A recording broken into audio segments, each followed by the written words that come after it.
Espírito Santo, com teu poder, tocar meu ser, fluir em mim. Hoje eu quero começar a nossa reflexão fazendo uma oração que está no livro A Cura da Alma Feminina, que é um livro que foi feito de cura interior para as mulheres, mas que serve também para todo ser humano. Claro que as mulheres têm uma constituição psicológica, emocional, que é muito peculiar, né?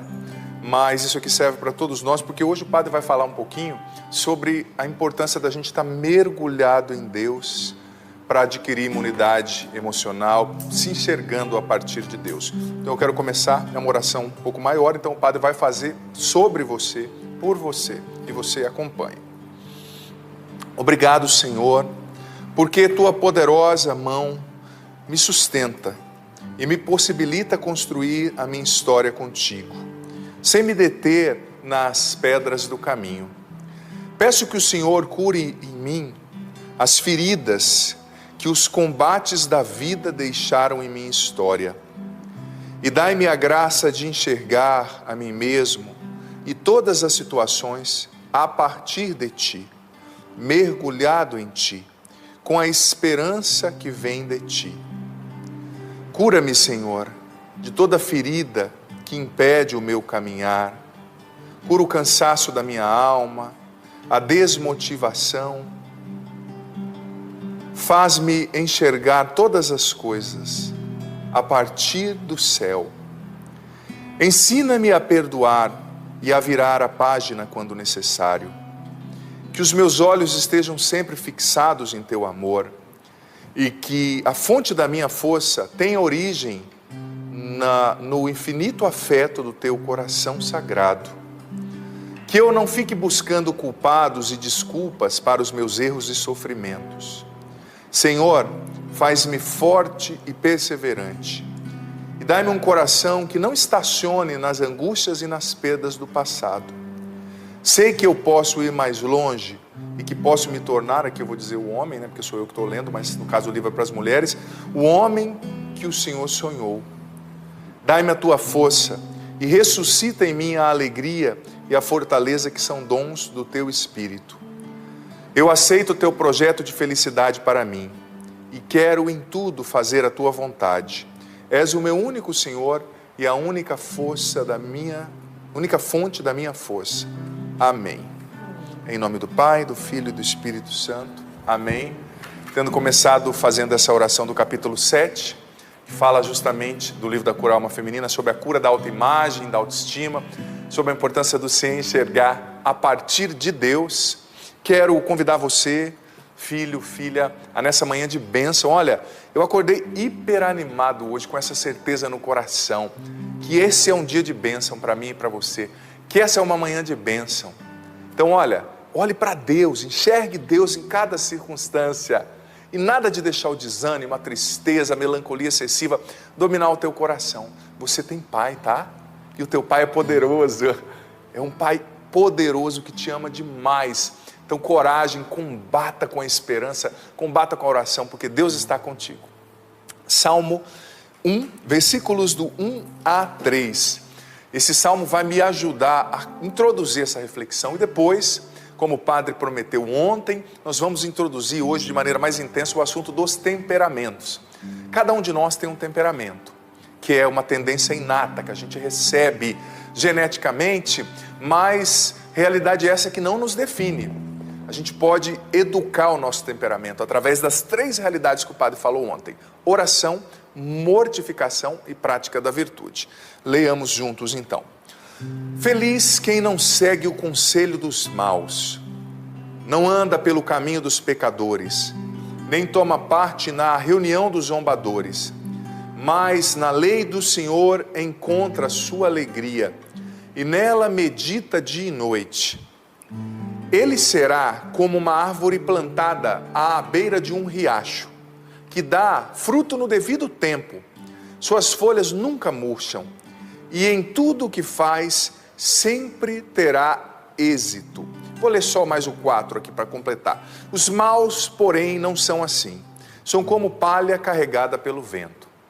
Gente, esse salmo é o primeiro salmo e eu particularmente gosto demais dele porque a gente tem que entender o que são o livro dos Salmos em primeiro lugar. O que é, melhor dizendo, o livro dos Salmos. O livro dos Salmos em hebraico queria dizer rilema, que significa louvores, é o livro dos louvores. E também era chamado de tefilot, que quer dizer o livro das orações. Os Salmos são um compilado de expressões ali da alma, de orações, que ajudam a gente a se conectar com Deus através do louvor, como eu disse, o rilema, ligando a nossa alma a Ele, e que nos ajuda também a transformar tudo que a gente vive, tudo que a gente sente, tudo que a gente experimenta em oração. Eu sou apaixonado pelos Salmos porque alguns exegetas, estudiosos da Bíblia, o chamam de espelho da alma humana. Porque no Salmo, filho, filha, você encontra toda e qualquer expressão de sentimento. Você vê às vezes o salmista angustiado rezando, você vê o salmista às vezes alegre rezando, você vê o salmista perturbado, desesperado, desolado, mas transformando tudo em oração, elevando tudo a Deus, sabe? E esse Salmo 1, ele é muito especial porque ele vai nos apresentando coisas muito específicas à cultura do povo de Deus, dos hebraicos, dos judeus, aliás, a cultura hebraica, que é, a poesia hebraica, ela tinha um ritmo muito específico, que era apresentar contradições. Ela apresenta aqui nesse salmo, o caminho da vida e o caminho da morte, o justo e o ímpio. E olha só, o que o primeiro versículo já diz: feliz ou bem-aventurado, dependendo da tradução, quem não segue o conselho dos maus. E essa palavra aqui, bem-aventurado, feliz, era a palavra esher em hebraico, que vem da raiz asher, que quer dizer rico, e que vem também da raiz achar, do antigo hebraico, que quer dizer para frente. Então, está dizendo o seguinte: aquele que não segue o conselho dos maus, que não anda no caminho dos pecadores, ele é tornado feliz por Deus. Deus o leva para frente, achar. Deus o faz progredir. Bem-aventurado é sinônimo de feliz. E é interessante que o Salmo está mostrando aqui a contradição do caminho bom e do mal e mostrando as consequências de ambos os caminhos. É como se Deus estivesse aqui mostrando para mim e para você as consequências das nossas boas escolhas e das más escolhas e a que fim os caminhos nos levam. Como na vida da gente, às vezes Deus nos mostra, através de fatos, através do exemplo de outras pessoas, o que dá certo e o que não dá. A consequência de seguir o caminho da vida e a consequência de seguir o caminho da morte. E é interessante que quando o salmista fala, olha, que ele não segue o caminho dos pecadores, a palavra era etsa. Mas etsa é muito mais que o caminho, quer dizer a mentalidade, os valores, o jeito de pensar. Expressa uma pessoa que está no mundo, mas não é do mundo, que optou por Deus, que pensa como Deus, que incorpora os valores do reino, aquilo que eu falava semana passada, citando o Santo Tomás de Aquino na Suma Teológica, que incorpora o caráter de Deus. E eu fiz só essa introdução, mas o centro no que eu quero me deter mesmo está no versículo 2. Mas na lei do Senhor encontra a sua alegria e nela medita dia e noite. Ou seja, ele não anda no caminho dos maus, ele não pensa como os maus, ele quer se deixar ser tornado feliz por Deus, mas, versículo 2, ele, na lei do Senhor Deus encontra a sua alegria, e nela medita dia e noite. O que a Bíblia está querendo dizer nesse versículo? Para o homem bíblico, onde está a fonte da alegria? No coração. Então o que o salmista está dizendo? Olha, ele é feliz por quê? Porque o coração dele está em Deus, nele encontra a sua alegria. A alegria é uma atitude do coração no contexto bíblico, né? Então o coração dele está em Deus. E depois ele diz, ele medita a lei de Deus dia e noite. E de onde vem a meditação para o homem bíblico? Da mente. Então, ou seja, a Bíblia está dizendo, por que ele é feliz? Porque o coração dele está em Deus, mergulhado em Deus, e porque a mente dele está mergulhada em Deus. Coração, fonte da alegria, e mente, fonte da meditação. Ou seja, por que ele é feliz? Por que Deus o faz ir para frente? Não sem dificuldades e embates, porque ele está mergulhado em Deus. O coração e a mente estão mergulhados em Deus. E aqui a gente entende que esse é o pressuposto que o padre quer colocar hoje, filho amado, filha querida, para a gente fortalecer a nossa imunidade emocional, ser menos vulnerável, menos dominado por esse desequilíbrio emocional. A gente precisa estar mergulhado em Deus, com o coração e a mente absorvidos pela presença de Deus, mergulhados em Deus, imbuídos por Deus. Ou seja, coração e mente, coração com alegria no Senhor, mente meditando a lei de Deus dia e noite. E a consequência disso, versículo 3, ele será como uma árvore plantada à beira de um riacho. Lembre-se que a terra de Jesus é uma terra seca. Então dizer lá que uma árvore está plantada à beira do riacho representa muito. Porque aqui no Brasil, por exemplo, a gente tem uma gama quase que infinita de lençóis freáticos. Então qualquer lugar que você planta uma árvore, tirando o semiárido e outras regiões do Brasil, ela vai produzir, né, em muitos lugares, mas lá não. Então olha, quem centra o seu coração e sua mente em Deus, vai ser como uma árvore plantada à beira de um riacho, que dá fruto no tempo, suas folhas nunca murcham, em tudo que faz terá sempre êxito. Olha a palavra da promessa que a palavra de Deus está trazendo para mim e para você, filho, filha, nessa manhã. Centre o coração em Deus, centre a mente em Deus, mergulhe em Deus, que Deus vai te dar imunidade emocional, que Deus vai levantar as muralhas do seu coração, como eu falei ontem aqui, você que ouviu a pregação do padre ontem, Deus vai levantar as muralhas em torno de você, Ele vai te dar essa capacidade de resistir aos ventos, porque olha, os ventos vão soprar, eles já estão soprando talvez na sua vida, eles já estão soprando, e vão soprar do ponto de vista emocional, do ponto de vista psicológico, mas para viver essa bênção que a palavra está prometendo e para verdadeiramente ter imunidade emocional, a gente precisa estar muito mergulhado em Deus. Porque se você está mergulhado em Deus, não é qualquer vento que te derruba, não. Se Deus for o teu chão, ninguém vai ser capaz de te derrubar. Ninguém. E qual é a consequência prática desse estar mergulhado em Deus para adquirir essa imunidade emocional? É que nós vamos adquirindo, desenvolvendo um relacionamento pessoal com Deus. O que é preciso fazer para ter imunidade emocional? É encontro pessoal com Jesus, com Deus, todos os dias, relacionamento filial. Porque se você tem esse relacionamento com Deus, diário na oração, na palavra, na busca de Deus, meditando a lei dele, centrando sua mente e seu coração nele, você não é derrubado por qualquer vento. E aí Deus vai te mostrando, vai te revelando a você mesmo, né? Porque olha, São João Paulo II dizia, na Redemptoris Hominis, uma das suas a primeira encíclica que ele escreveu, que o ser humano só descobre o próprio rosto a partir do encontro com o rosto de Cristo. Se você não está mergulhado em Deus, você permanece um mistério para você mesmo. Você não tem autoconhecimento, você não consegue se compreender. Então, disso que o padre quer falar hoje. Mergulhe em Deus, porque Deus vai te revelar a você mesmo. Ele vai fazer você entender o seu temperamento, o que é bom, o que precisa mudar. Santa Teresa d'Ávila dizia que o maior e mais profundo autoconhecimento é aquele que nasce da oração, que nasce desse contato com Deus. Então Deus vai te mostrando o que você precisa mudar, o que está bom, o que não está bom, onde você precisa tirar, onde você precisa acrescentar. Mas é preciso esse mergulho em Deus, gente. Mergulho, a palavra mergulho aqui define com maestria, porque a partir do momento que você mergulha em Deus, Deus vai revelando você a você mesmo, vai revelando as áreas nas quais você precisa mudar, aonde você precisa melhorar, porque olha, eu vou dizer para você, às vezes a gente vive uma autossabotagem, que quem destrói os nossos relacionamentos somos nós mesmos, por causa de um fato, porque nós não nos conhecemos a partir de Deus e porque nós não estamos trabalhando para educar o nosso temperamento, as disposições naturais. Eu vou falar hoje dos temperamentos. Então a pessoa está machucando quem mais deveria amar. Você mais deveria amar seus filhos, sua sogra, seu pai, sua esposa. Você acaba machucando mais essas pessoas por não estar mergulhado em Deus e por não deixar Deus te guiar nesse processo de educar você mesmo, o seu temperamento. E olha, eu vou dizer uma coisa para você, guarde isso, filho, filha, que o padre vai dizer. As pessoas não vão se lembrar das suas palavras, elas vão se lembrar de como você as fez se sentir, como você fez com que elas se sentissem.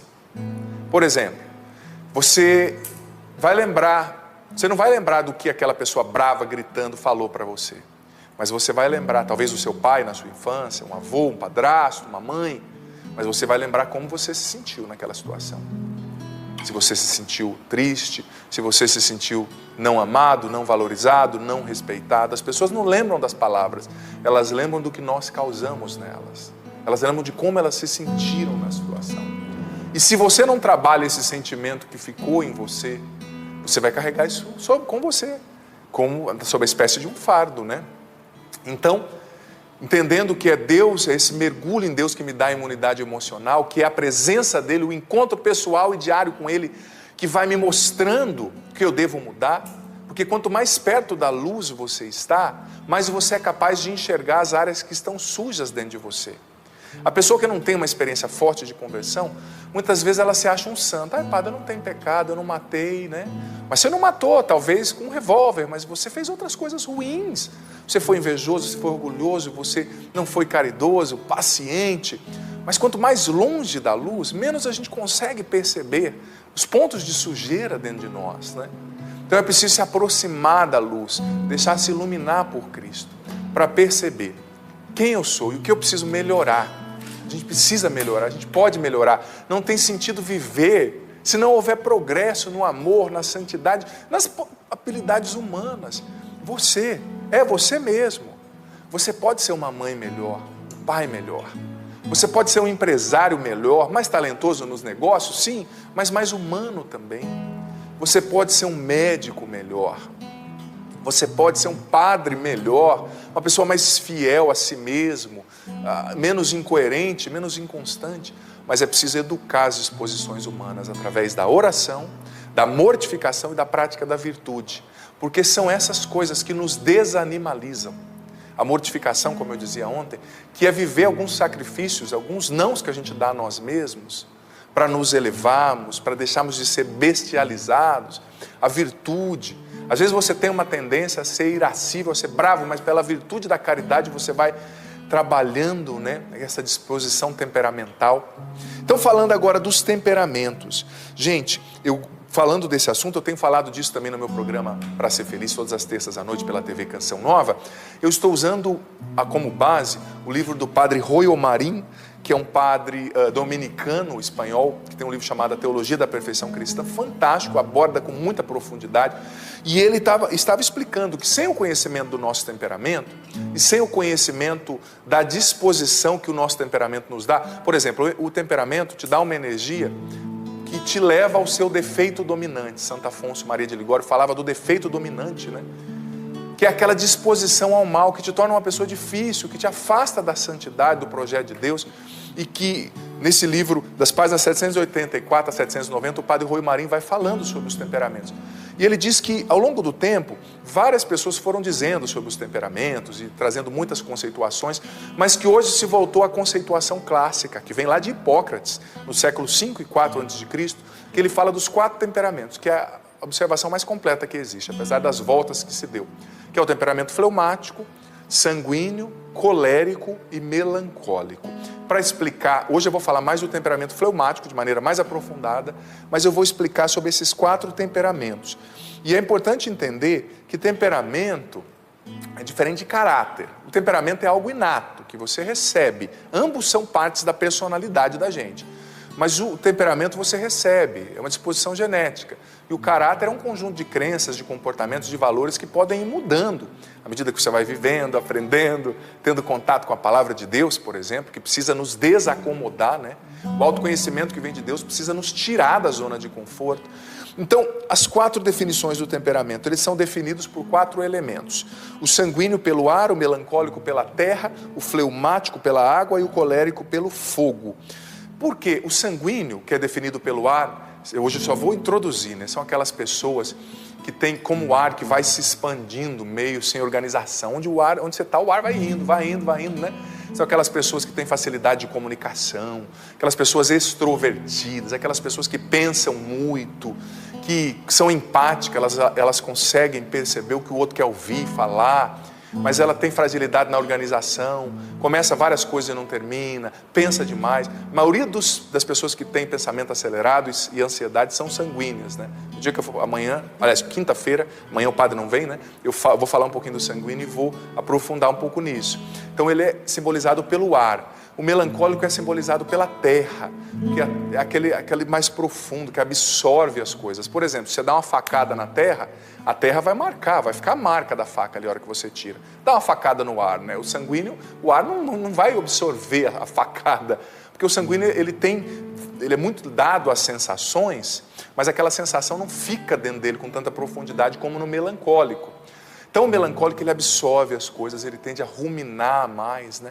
É um temperamento fantástico. Existiram santos melancólicos, como Santa Teresinha do Menino Jesus, mas a pessoa precisa trabalhar, porque senão ela vai internalizando as coisas negativamente, ruminando negativamente as coisas, tendendo à desesperança, né? A internalizar, ele internaliza as emoções com muita profundidade. Então o símbolo dele é a terra. Temos o temperamento colérico, que o símbolo dele é o fogo, que são aquelas pessoas que geralmente são mais bravas, mais realizadoras, menos pacientes com as pessoas lentas. O fogo, onde ele chega, ele vai consumindo tudo, né? Então elas têm necessidade de marcar o território ali, sabe? De dizer, estou aqui. Elas têm dificuldade de reconhecer o próprio erro, de abrir mão das próprias ideias, né? São pessoas rápidas no que fazem, né? E tem o quarto temperamento, que é o temperamento fleumático, que é simbolizado pela água, né? A água, por exemplo, se eu coloco a água aqui nesse copo, ela tem forma de copo. Se eu coloco numa jarra, tem forma de jarra. Se eu coloco em qualquer outro recipiente, ele assume a forma. O fleumático é aquele que se acomoda com facilidade, né? Que tem menos reação, né? O fogo, ele consome, a água para, a não ser se ela esteja num terreno que faça ela ser corrente, né? Uma montanha descendo ou outra predisposição ali geográfica, né? Mas geralmente a água, ela se acomoda. Se você mexe a água, ela até se movimenta, mas depois ela volta para a forma original. Então os fleumáticos, eu vou falar um pouquinho de maneira mais aprofundada sobre o fleumático, eles são pessoas mais reflexivas, aquela pessoa que não tem muita iniciativa, aquela pessoa que gosta da zona de conforto, que é evasiva, que foge de conflitos. São perfis de temperamentos. E o padre Roio Marim vai ensinando que geralmente a gente tem que apesar de contestações, mas se chegou a essa conclusão de novo, né? Esse padre é professor lá em Salamanca e tem muitas competências, né? E trabalha com um corpo docente fantástico, ele sabe o que ele está falando, uma das referências hoje no mundo também nessa questão, na questão de teologia, que geralmente a gente tem um temperamento que predispõe, que é mais forte, e um segundo ali que está meio misturado junto, né? Então, o fleumático, ele tem essa tendência a ser mais sossegado, ele é evasivo, ele foge de conflito, que nem a água. A água não bate na montanha e fura a montanha, ela contorna, né? Ela evita, o fleumático geralmente ele evita o conflito, ele é mais evasivo, ele quer ficar sossegado, ele quer ficar tranquilo, ele tem uma necessidade de ter as coisas sempre muito com antecedência, programadas. E olha, é importante a gente ter noção que cada pessoa experimenta o mundo a partir do seu temperamento. O colérico, ele experimenta o mundo como um fogo, tudo para ele é rápido, ele vê logo, já percebe onde está o defeito, já concede, já vai para outra coisa. O fleumático, ele vai analisar com calma, ele não é tão excitado pelas emoções, pelas sensações como o sanguíneo e o colérico, então ele fica ali imparcial, né? Geralmente, pessoas fleumáticas são escolhidas para cargos diplomáticos, né? Porque ela pode ver duas pessoas se estapeando, ela está ali, né? Tranquila. Vem a dificuldade, ela não se deixa bater, porque ela não se envolve emocionalmente. É a água. Você mexe, depois volta ao lugar, para o mesmo lugar que ela estava. Então é importante entender que cada um experimenta o mundo do seu jeito, com o seu temperamento. E se os pais soubessem disso na hora de educar o filho, se o pai tem um filho sanguíneo, ele vai perceber que aquele filho é mais desorganizado, faz um monte de coisa ao mesmo tempo, mas ele ia entender o temperamento do filho e tirar do filho o que o filho é capaz de oferecer, de entregar. Se o professor tivesse essa capacitação, o padre na direção espiritual, eu não posso atender em direção espiritual um colérico da mesma forma que eu atendo um fleumático, né? Porque as motivações têm que ser outras. O colérico você precisa segurar, o fleumático você precisa empurrar, né? Você, talvez, que é mãe, que é pai, veja isso dentro de casa. Cada um tem um temperamento, cada um, você tem que ter uma pedagogia. E a gente precisa desse autoconhecimento iluminado pela fé, para perceber a que disposição negativa o nosso temperamento nos inclina, qual é o nosso defeito dominante e como combater isso. Por exemplo, dizia o padre Roio Marim que o defeito dominante do fleumático é a preguiça. Mas mais do que uma preguiça, é a assídia, né? Que é aquela acomodação. aquele comodismo interior, a pessoa está sempre na dela, ela não se envolve. E ele dizia que a salvação para o fleumático será justamente se desacomodar, porque o amor exige movimento, a santidade exige movimento, o crescimento, o progresso exige movimento, o seguimento de Jesus exige movimento. Então ele vai ter que sempre combater essa inclinação, que não é algo ruim, né? Santo Tomás de Aquino, por exemplo, ele era fleumático. O fleumático ele demora, para se envolver com uma causa. Mas quando o intelecto, a consciência dele é iluminada pela verdade e ele se envolve, nossa, ele vai até o fim. Quando você vê os escritos de Santo Tomás de Aquino, ele escreve uma questão, ele desconstrói com argumentos contrários, ele reconstrói, ele triconstrói. Você lê o negócio e fala, meu Deus, como é que a pessoa pode ser capaz de analisar com uma tanta profundidade? Por quê? Porque ele é um fleumático. Sabendo disso, você vai ter que entender o que a pessoa é capaz de oferecer. Por exemplo, uma vez eu atendi, engraçado isso, a Paula vai achar engraçado, tenho certeza. Eu atendi lá em São Paulo uma mulher extremamente colérica, que era casada com um rapaz extremamente fleumático. Então a mulher, ela chegava, ela planejava, ela realizava, e o rapaz sempre na dele, sossegado, ele gostava das coisinhas dele, sabe? Geralmente o fleumático, ele funciona muito bem, por exemplo, na pesquisa científica, que é um esforço contínuo, que você tem que recolher os dados e trabalhar naquilo. Ele não é muito de criar as coisas, né? E eles se degladiaram tanto, se machucaram tanto, porque o jeito dele a ofendia, e o jeito dela o ofendia, e eles não entenderam que eles eram diferentes. Ela queria que ele agisse como ela, para ela se sentir bem, e ele queria que ela agisse como ele, para ele se sentir bem. Então ele se sentia violentado, porque o fleumático, ele se sente violentado quando você o tira repentinamente do santuário interior. Ele gosta de ficar com ele mesmo, ele gosta de ficar assistindo série, ele até chega a ser egoísta, por isso que o defeito dele é a assídia, essa preguiça da alma, esse comodismo, né? Porque ele está sempre no cantinho dele, ele quer ficar ali, né? E o colérico já quer empurrar o outro, né? A força sair.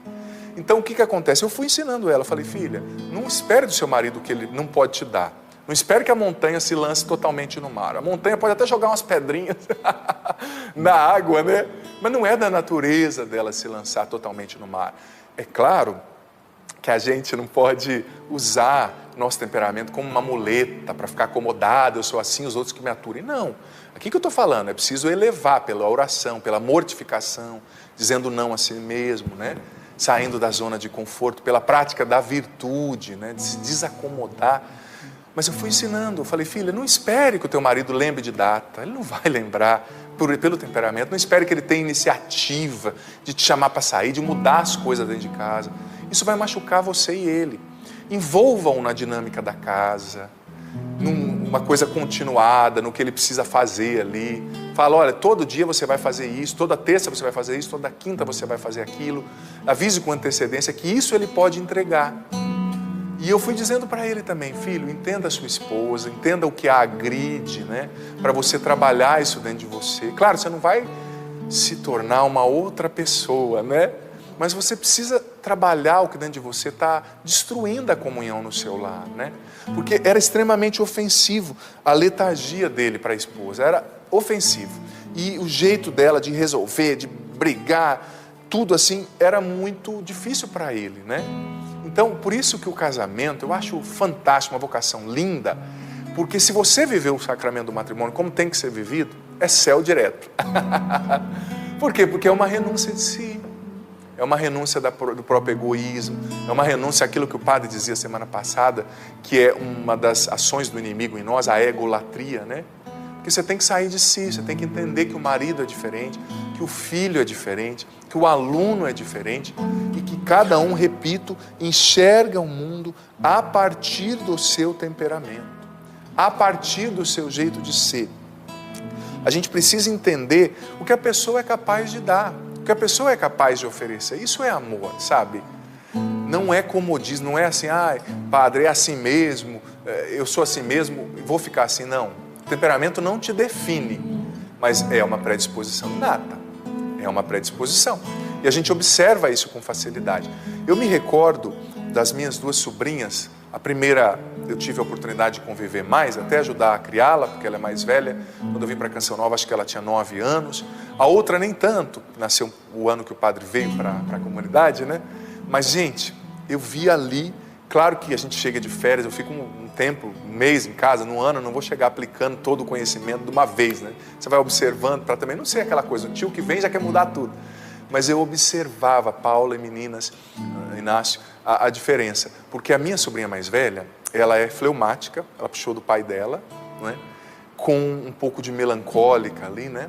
E a mais nova é justamente sanguínea, para fora, desorganizada, com um pouco de colérica. Porque são pais diferentes, né? Minha irmã teve um primeiro casamento, depois ela conseguiu a nulidade matrimonial, enfim, casou de novo. Viu que o primeiro sacramento não tinha acontecido. Mas, gente, eu via nas férias e eu ria, né? Com respeito, mas eu ria. Porque para a mais velha, ela tinha que estar no quarto dela, no cantinho, com a organização dela, as camisas brancas aqui, as pretas aqui. E para a mais novinha, o importante não era a organização, era ela estar com o outro, ela fazer o outro se sentir gente. Então, quando eles mudaram para Curitiba, um tempo eu sou do Paraná, minha família, ficaram em Curitiba um tempo, depois moraram fora do Brasil, enfim, eu via que as duas tiveram que dividir o quarto, e a primeira, a mais velha, organizava as coisas dela impecavelmente. Aí a mais novinha falava, coisa de irmã, né? Ô, irmã, você pode me emprestar aquela blusa, que hoje está frio, eu acho tão bonita aquela tua blusa, fazia um draminha de caçula. Aí a mais velha emprestava. Só que daí a mais nova chegava da escola, pegava a blusa e jogava e ficava ali do lado da mais velha, entendeu? Porque o jeito dela amar a mais velha é ela estar junto, porque o sanguíneo é muito dado ao relacionamento, né? Então ela falava, não, eu vou ficar aqui dando atenção para minha irmã, conversando, ajudando a minha irmã. Então, na cabecinha da mais nova, ela estava amando a mais velha. Só que a mais velha se sentia ofendida, porque para a mais velha o importante não era ela estar ali dando atenção, ela era pegar a blusa, guardar lá no cantinho e deixar a mais velha quieta um pouco. Porque a mais velha era fleumática, ela tinha o tempo dela, ela tinha o compasso, acabava o almoço, ela saía, sem falar nada, saía, dormia. Ela precisava do santuário interior dela para ela se equilibrar. E tudo que vinha de fora e invadia esse santuário interior com muita veemência, era tido como ofensivo. E despertava nela assim um ranço. Então, nossa, a mais velha brigava com a mais nova. Onde já se viu? Mas a mais nova não entendia, não entrava na cabeça dela. Porque, como ela era sanguínea, o importante para ela era a conexão. Era o relacionamento, era o estar junto, né? Não tanta organização. A organização depois a gente arruma, eu estou aqui com você, né? Só que ela, novinha, não sabia dar nome a isso que ela estava sentindo, né? E a mais velha ficava brava. Nossa! Aí, às vezes, a mais nova esperava que a mais velha fosse lá, sentasse, conversava, contava o dia. Aí a mais velha ia lá e fazia uma comida e deixava para ela. Eram linguagens do amor diferente, né? E elas se degladiaram, mas é natural. E eu também não deixava acontecer, porque faz parte do processo do crescimento, né? Mas pouco a pouco eu fui dizendo, né? Filha, falar para a mais nova, né? Você percebeu que a sua irmã mais velha é diferente de você? Isso está agredindo ela. Não, tio, mas isso... Não, eu não estou corrigindo nem brigando com você, eu estou te fazendo pensar. Né? Pensa com o tio. Isso. O que você acha que está gerando nela? Por essa reação. Ah, tio, ela está brava, né? Mas porque ela é chata. Não porque ela é chata, é porque ela experimenta o mundo. Vai fazer uma menina de 15 anos entender isso. Mas o tio é perseverante, pouco a pouco foi entendendo, né? É que ela experimenta um mundo diferente de você. Ela vai se sentir feliz se antes de você ir lá ficar do lado dela, dar um abraço, que ela não gostava muito de abraço, a mais velha, né? Vai lá e coloca a roupa dela no lugar, arruma o quarto, que o quarto é de vocês estão dividindo agora, porque vocês vão embora, né? Vocês vão morar fora do país, nesse tempo. Então, tá vendo? Você tem que melhorar. Aí a mais velha se sentia ofendida. Não, porque a outra faz isso. Eu falava, filha, é diferente. E a mais nova é hiper inteligente. De 15 anos, aprende língua, já fala línguas, muito inteligente, mas organização. Começava uns 5, 6 livros ao mesmo tempo e aprendia, não sei como, porque é diferente, né? A cognição é outra. Então, isso é muito interessante. Então, a gente tem que conhecer, não só para conhecer e parar no autoconhecimento, conhecer em Deus para trabalhar os defeitos. Eu vou falar do sanguíneo quinta-feira. Quarta o padre não vai vir, o padre volta quinta e sexta para continuar esse assunto. Então, volte amanhã, claro, acompanhe, mas na quinta e sexta você fica atento aí. O padre vai falar sobre o temperamento sanguíneo, colérico e o melancólico com mais profundidade, dividido nesses 2 dias. quinta e sexta. Mas por que, filho e filha, a gente tem que saber? Para entender que homem algum, ser humano algum é uma ilha, a gente não está isolado, a gente precisa amar, a gente precisa viver bem, a gente precisa crescer na imunidade emocional, mas para isso a gente precisa conhecer o nosso temperamento e trabalhar a debilidade. Sabe, perder essa ilusão de potência que nós somos perfeitos, que todo mundo tem que se adequar a nós, não. Santidade exige movimento, imunidade emocional, amor, felicidade exige progresso, sair da zona de conforto. Então eu descubro meu temperamento, percebo ali o defeito dominante para qual ele me inclina e trabalho a partir da oração, rezando: Senhor, faz eu sair, se você é fleumático, me tira dessa zona de conforto, Senhor, me dá energia. O fleumático tem pouca energia, ele não é combativo como o sanguíneo e o colérico, né? Vai rezar esse seu temperamento: Senhor, me dá mais energia para eu sair de mim. Vai também praticar a modificação. Eu queria ficar aqui assistindo 6 episódios da série seguidos, mas eu vou fazer essa modificação de dizer não a mim mesmo e para ir lá ajudar a minha mãe, para ir lá estar junto com, visitar o meu avô que está doente, visitar a minha avó, e também a prática da virtude, ou seja, a operatividade, a diligência para vencer, né, essa assídia, esse comodismo da alma. Eu vou sair, eu sou fleumático, eu quero ficar aqui na frente da televisão, minha esposa brava gritando lá na cozinha, que fique sozinho. Mas eu vou desligar por 1 hora esse programa e vou lá ficar do lado dela, lavando a louça, eu vou ajudar. Gente, quem vence é quem ama, não é quem briga. Quando você briga, sua casa se torna um inferno. A gente precisa aprender a combater o ódio, o desencontro com amor, com palavras doces.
Ternura, sendo caridoso. Lembra que eu falei semana passada que a caridade é o caráter de Deus? Quando a gente é caridoso, a gente incorpora o caráter de Deus, né?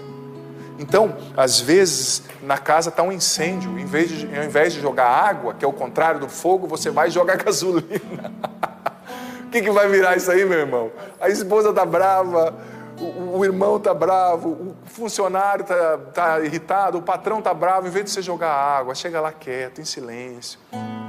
Tenha paciência, ame, sai da sua zona de conforto. Você vai me jogar gasolina, já briga também. O que vai virar? Vai pegar fogo tudo, né?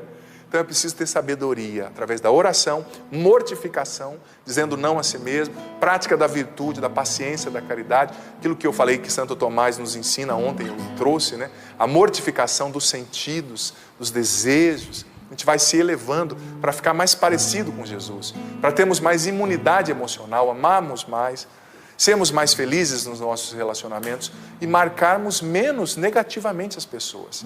Lembra que o padre falou? As pessoas não vão lembrar do que você falou, elas vão se lembrar de como você as fez se sentirem naquela situação. O sentimento fica, não é? Enfim, é um pouco disso, a introdução. Talvez você até tenha ouvido já falar desse temperamento, dessa teoria.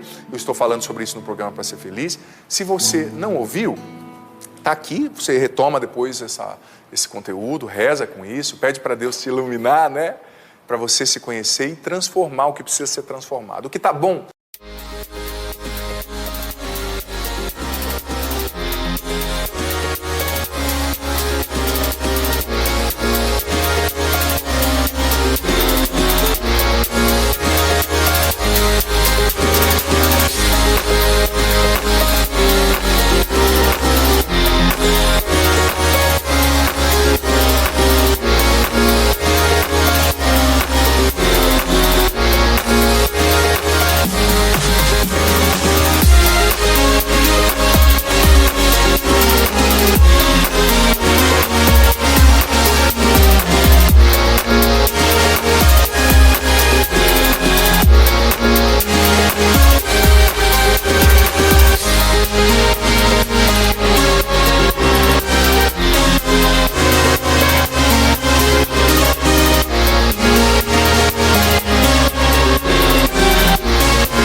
potencializar e tornar ainda melhor. O que está ruim no nosso jeito de ser, vamos trabalhar e elevar pela virtude, pela mortificação, pela oração, pelo contato diário com Deus, estando mergulhados em Deus, né? Olha, a gente amadurece quando a gente para de querer mudar todo mundo e começa a mudar a gente mesmo, né? Isso é sinônimo de maturidade. Você não pode entrar em ninguém e mudar a força, né? Mas você pode mudar você mesmo. E mudando a você mesmo, você muda o ambiente da família, você muda o mundo, você se torna mais sábio, mais maduro, mais feliz e tem mais uma imunidade emocional. Senhor, eu te agradeço por essa manhã de reflexão. Obrigado, Senhor, porque o Senhor criou a cada um de nós com um amor infinito. Nós somos uma bênção. Nós somos imagem e semelhança tua, ó Pai. Obrigado porque o Senhor nos criou com amor. Nós somos uma bênção, uma boa notícia para esse mundo, com a nossa vida, com a nossa história, com o nosso temperamento, com o nosso jeito de ser. Pai, em nome de Jesus, nós assumimos a bênção que nós somos. E eu te peço agora, Pai, em nome de Jesus, derrama sobre todos nós agora o teu amor. Batiza-nos agora, Senhor, no teu Espírito Santo. Vem, Espírito Santo, nos faz entender, compreender com exatidão e profundidade tudo que ouvimos aqui, Espírito Santo. Liberta-nos do comodismo, liberta-nos da preguiça, da teimosia, que nos faz achar que nós estamos sempre certos e todos estão errados. Vem, Espírito Santo, nos desacomoda nessa manhã, nos tira da zona de conforto, Espírito Santo, nos batiza agora, liberta-nos de tudo aquilo que nos prende a defeitos, a maus comportamentos. Vem, Espírito Santo, nos faz compreender à luz de Deus qual é o nosso defeito dominante, a inclinação negativa para a qual o nosso temperamento nos arrasta. Faz-nos entender, Espírito Santo, isso.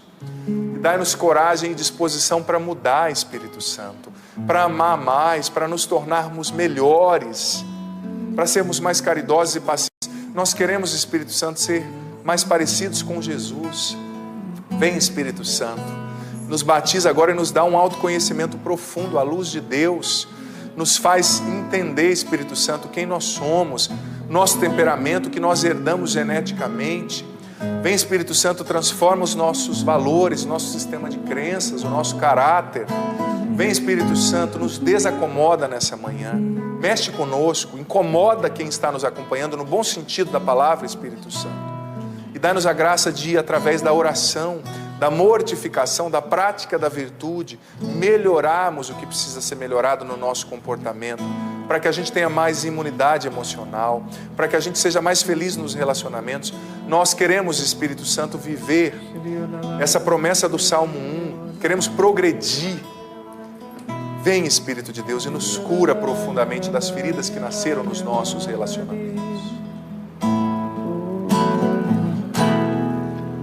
O Espírito de Deus está neste lugar.